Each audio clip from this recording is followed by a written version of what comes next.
What's up, everybody? Justin Watches Movies here. Today we're going to be talking about Creed 2, the sequel to the 2015 very good Creed film, which starred Michael B. Jordan as Adonis Creed. This tells the story of him and his new fame of becoming a world champion boxer. He is challenged by the Drago family.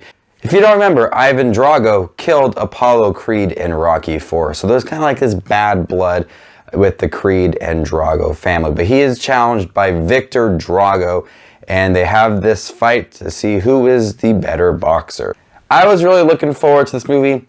Two types of movies just really excite me, and I'm really always so excited to see them.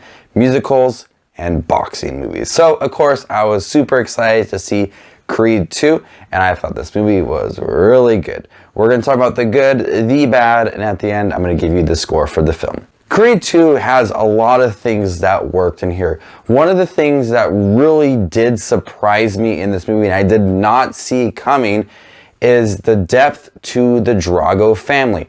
I was not expecting to have a little bit of a backstory for them and a little bit of an emotional weight to them as well. They kind of go into depth with what had happened after Rocky and Ivan Drago's fight, and how that kind of affected the Drago family. And I liked exploring the villains and exploring them and kind of fleshing them out and having them be just humans. When we see villains, they have their villainous roles, and you don't really get that weight to their characters and understand them in movies like Rocky IV. You really don't get to understand Ivan Drago. But here in this movie, you really get to understand the family and the reasoning for challenging Apollo Creed. I thought the writing for that was perfect, and I love that exploration of that family.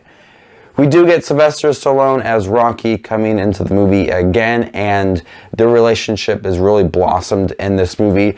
The first movie did a great job of exploring that relationship, but the second one made it more realistic. They had, sometimes they were butting heads and arguing, which is expected, and I love how they kind of challenged each other in this movie. A lot of the fighting sequences are filmed beautifully. Ryan Coogler does not return to direct this movie. There's a new director for this movie, and I think that he did a great job handling a lot of those boxing scenes between Drago and Creed. Really great camera movement. They allowed for the scenes to feel really intense. There are montages, of course. You can't have a Rocky or Creed film without a montage here and there. And I love them. They're cool to watch. They're really fun. And I love the music that goes along with those montages. The montages do feel a little cliche at times, but that's typical for this kind of movie, and I still really enjoy watching it. This movie had a lot of great writing for Adonis Creed.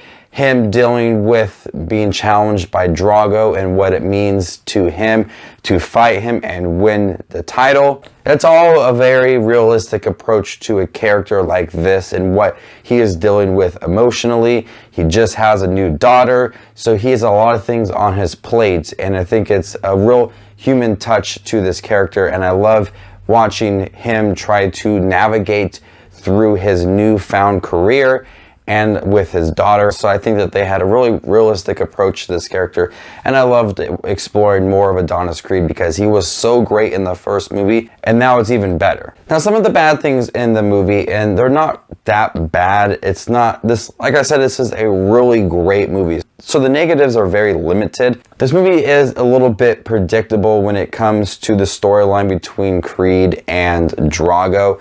I know what's going to happen in the middle. I know what's going to happen at the end.